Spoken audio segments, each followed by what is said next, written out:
Guys ಇವತ್ತು ಆಗಿರುತ್ತೆ Thursday and ನನ್ನ husband unplanned sudden trip plan ಮಾಡಿದ್ದಾರೆ. Trip to Tirupati. ಟಿಕೆಟ್ಸ್ ಏನೂ ಬುಕ್ ಆಗಿಲ್ಲ. ನಾನು ಮುಂಚೆ ಹೋಗಿದ್ದೀನಿ 7 ಇಯರ್ಸ್ ಮುಂಚೆ. ನನಗೆ ಗೊತ್ತಿರೋಂಗೆ ಟಿಕೆಟ್ಸ್ ಇಲ್ದಿರೋ ತುಂಬ ಕಷ್ಟ ಅಂತ ನನಗೆ ಗೊತ್ತು. ಬಟ್ ನಮ್ಮ ಅತ್ತೆ ನಾನು ಮುಂಚೆನೇ ಹೇಳಿದ್ದೀನಿ, ನಮ್ಮ ಅತ್ತೆ ಬಂದಿದ್ದಾರೆ. ಸೊ ಅವ್ರಿಗೆ ಹೋಗ್ಬೇಕಂತ ಆಸೆ. ಸೊ ನನ್ನ ಹಸ್ಬೆಂಡ್ ತುಂಬ ಅಡಮೆಂಟ್ ಆಗಿಲ್ಲ, ಇವತ್ತೇ ಹೊರಡಬೇಕು ಅಂತ ಹೇಳಿದ್ದಾರೆ. ಅವ್ರು ಏನಾದರೂ ಅಲ್ಲಿ ಚೆಕ್ ಮಾಡ್ತಾರೆ, ಏನಾದರೂ ಒಂದು ಫೈಂಡ್ ಮಾಡ್ತಾರೆ ಅಂತ ಹೇಳಿದ್ದಾರೆ ಸೊಲ್ಯೂಷನ್. ನನಗೆ ನಂಬಿಕೆ ಕಡಿಮೆ ಇದೆ, ಆ ಥರ ಎಲ್ಲ ಸೊಲ್ಯೂಷನ್ ಇಲ್ಲ ಅಂತ ನನಗೆ ಗೊತ್ತು.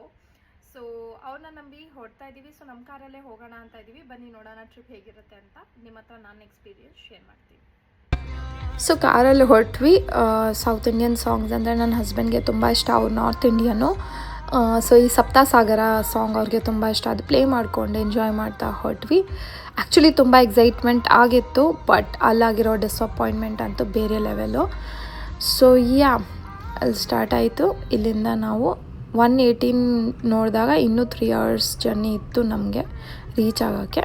ಮಧ್ಯದಲ್ಲಿ ನಾವು ವಾಶ್ರೂಮ್ ಎಲ್ಲ ಹೋಗಿ ಸ್ವಲ್ಪ ಫ್ರೆಶ್ ಆಗೋಣ ಅಂತ ವಾಶ್ರೂಮ್ಗೆ ಹೋಗಿ ಸ್ವಲ್ಪ ಕಾಫಿ ಕುಡ್ದು ಅಲ್ಲಿ ಒಂದು ರೆಸ್ಟೋರೆಂಟ್ ಇತ್ತು, ಅದಿನ್ನೂ ಓಪನ್ ಆಗಿತ್ತು. ಬರೀ ಕಾಫಿ ಟೀ ಮಾತ್ರ ಸಿಗ್ತಾಯಿತ್ತು. ಸೊ ಕಾಫಿ ಕುಡ್ಕೊಂಡು ಮುಂದಿನ ಪ್ರಯಾಣಕ್ಕೆ ಹೊರಟ್ವಿ. ಸೊ ಕಾಫಿ ಚೆನ್ನಾಗಿತ್ತು. ಆ್ಯಕ್ಚುಲಿ ನಾನು ಬಂದು ಎಷ್ಟೋ 8-9 years ಆಗೋಗಿದೆ. ಸೊ ಅದಾದಮೇಲೆ ಬಂದಾಗ ಒಂಥರ ನಾಸ್ಟಾಲ್ಜಿಯಾ ಆ ಥರ ಇತ್ತು. ಬಂದಿದ ತಕ್ಷಣ ವೇಟಿಂಗ್ ರೂಮ್ ನೋಡಿದೆ, ಫುಲ್ಲು ಜನರು ತುಂಬ್ಕೊಂಡಿದ್ರು.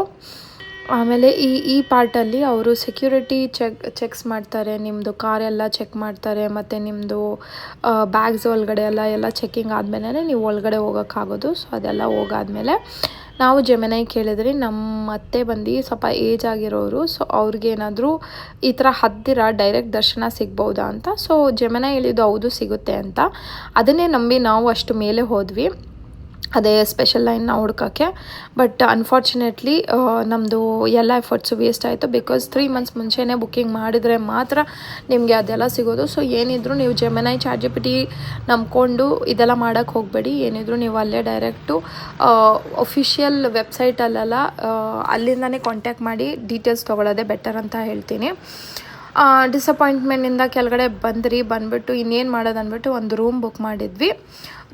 ಬುಕ್ ಮಾಡಿ ಫ್ರೆಶ್ ಆಗಿ ಇಮಿಡಿಯೇಟ್ಲಿ ಅಲ್ಲಿಂದನೇ ಹೊರಟ್ವಿ. ಅಲ್ಲಿ ಫ್ರೀ ಲೈನ್ ಒಂದಿರುತ್ತೆ, ಅಂದರೆ ಅದು ಲಾಂಗ್ ವೇ. ನೀವು ಫುಲ್ಲು ಸ್ಟೆಪ್ಸ್ ಎಲ್ಲ 2350 ಸ್ಟೆಪ್ಸ್ ಹತ್ತಿ ಮೇಲೆ ಹೋಗಿ ಮತ್ತೆ ಮೇಲೆ ತುಂಬ ಹೊತ್ತು ಕಾಯಿಸಿ ಆಮೇಲೆ ದರ್ಶನ ಮಾಡೋದು. ಬಿಕಾಸ್ ನಾವು 3 months ಪ್ರಿಯರ್ ಬುಕ್ಕಿಂಗ್ ಮಾಡಿಲ್ಲ, ಅದಕ್ಕೋಸ್ಕರ ನಾವು ಅದೆಲ್ಲ ಫೇಸ್ ಮಾಡಿದ್ರಿ. ಸೊ ನೀವು ಹಾಗೆ ಮಾಡೋಕ್ಕೆ ಹೋಗ್ಬೇಡಿ. ಸೊ ನಮ್ಮ ಸ್ಟೇ ಮುಂದೆ ಇದಿತ್ತು. ನನಗೂ ನನ್ನ ಹಸ್ಬೆಂಡ್ಗೆ ಈ ಥರ ಹಳೆಯದೆಲ್ಲ ತುಂಬ ಇಷ್ಟ. ಸೊ ನೋಡ್ತಾಯಿದ್ರಿ. ಸೊ ರೆಡಿ ಆಗಿಬಿಟ್ವಿ ಹೊರಡೋಕ್ಕೆ. ಸೊ ಆನ್ ದಿ ವೇ ನಾವು ಹೋಗಬೇಕಾದ್ರೆ ಈ ತುಂಬ ಚಿಟ್ಟೆಗಳು ಹಾರ್ಕೊಂಡು ಹೋಗ್ತಿತ್ತು. ಒಂಥರ ಅನ್ರಿಯಲ್ ಅನಿಸ್ತಿತ್ತು ಕೆಲವು ಮೂಮೆಂಟ್ಸು. ತುಂಬ ಬ್ಯೂಟಿಫುಲ್ ಆಗಿತ್ತು. ಇದು ಕ್ಯಾಪ್ಚರ್ ಮಾಡ್ತಿಲ್ಲ ಕ್ಯಾಮ್ರಾ, ಬಟ್ ತುಂಬ ಚೆನ್ನಾಗಿತ್ತು. ಸೊ ನನ್ನ ಸ್ಟೋರಿ ಏನಾಗಿತ್ತಂದರೆ, ಅದಾದಮೇಲೆ ನಾವು ಸ್ಟೆಪ್ಸ್ ಎಲ್ಲ ಹತ್ತಿ ಕಷ್ಟಪಟ್ಟು ಮೇಲೆ ಹೋಗಾದ್ಮೇಲೆ ಇವಾಗ ಮುಗಿಯುತ್ತೆ ಅಂದ್ಕೊಂಡೆ.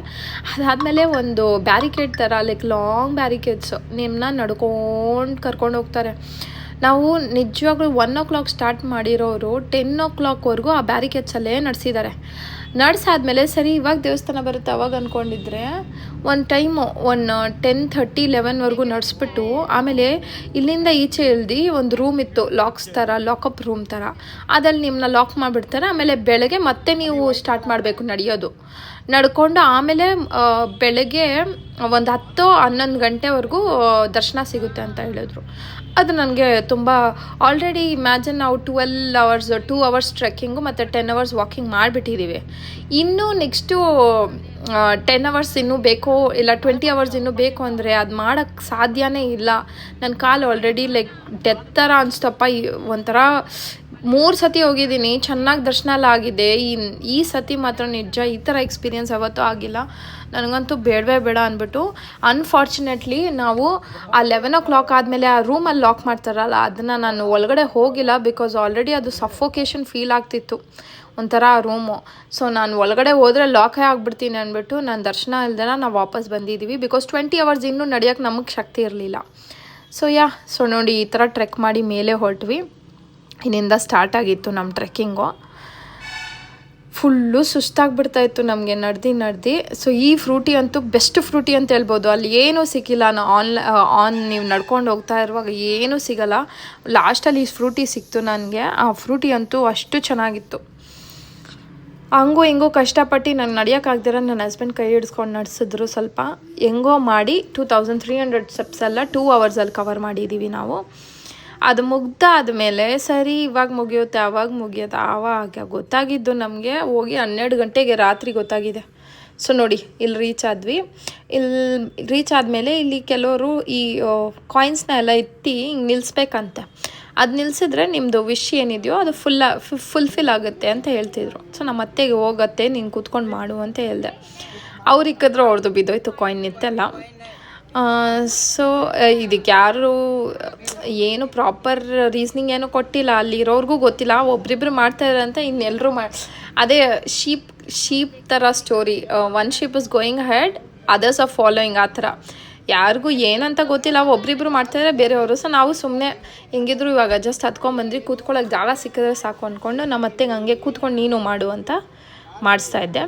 ಅದಾದಮೇಲೆ ಇದ್ದೇ ಬ್ಯಾರಿಕೇಡ್ ನಾನು ಅಂದಿದ್ದು. ಇದು ಒಳಗಡೆ ಹೋಗ್ಬಿಟ್ರೆ 10-12 ಅವರ್ಸ್ ನಾವು ನಡ್ದು ನಮ್ಗೆ ಸಾಕಾಗೋಯ್ತು. ಪ್ಲಸ್ ಈ ಹುಡುಗರು ಎಷ್ಟು ಕೆಟ್ಟವ್ರು ಅಂದರೆ ಅಲ್ಲಿ ಇಲ್ಲಿ ಮುಟ್ಟೋದು ಅದೆಲ್ಲ ಮಾಡ್ತಾರೆ. ಸ್ವಲ್ಪ ಅದರಿಂದನೂ ಕೇರ್ಫುಲ್ ಆಗಿರಿ. ಇನ್ನೊಂದು ಏನಂದರೆ ಅಲ್ಲಿ ಪಾಪ ಎಷ್ಟು ಕ್ಲೀನ್ ಮಾಡಿದ್ರು ಜನರು ಹಂಗೆ ಊಟ ವೇಸ್ಟ್ ಮಾಡಿ ಅಲ್ಲಲ್ಲೇ ಬಿಸಾಕಿ ಕ್ಲೆನ್ಲಿನೆಸ್ ಅನ್ನೋದೇ ಒಂದು ಸ್ವಲ್ಪ ಬೇಸಿಕ್ ಎಟಿಕೆಟ್ಸು ಇಲ್ಲ.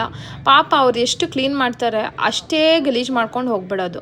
ಸೊ ಐ ರಿಕ್ವೆಸ್ಟ್ ಪ್ಲೀಸ್ ಈ ಥರ ಎಲ್ಲ ಪಿಲಿಗ್ರಿಮೇಜ್ ಎಲ್ಲ ಹೋದರೆ ನಾವು ನಮ್ಮ ಸಂಸ್ಕೃತಿನ ಸೇವ್ ಮಾಡಬೇಕು. ಈ ಥರ ಮಾಡಬೇಡಿ. ನಾವು ಬ್ಯಾರಿಕೇಟಲ್ಲಿ ಇರುವಾಗ ಇವ್ರು ಹಿಂಗೆ ಓಡಾಡ್ತಾಯಿದ್ರು ಪಿಗ್ಸ್ ಎಲ್ಲ ಅಷ್ಟೇ. ಆಮೇಲೆ ವಾಪಸ್ ಬರಬೇಕಾದ್ರೆ ನಾವು ತಿನ್ಕೊಂಬಂದರೆ ಅಷ್ಟೇ ಆಗಿರುತ್ತೆ. Like, share and subscribe. Bye.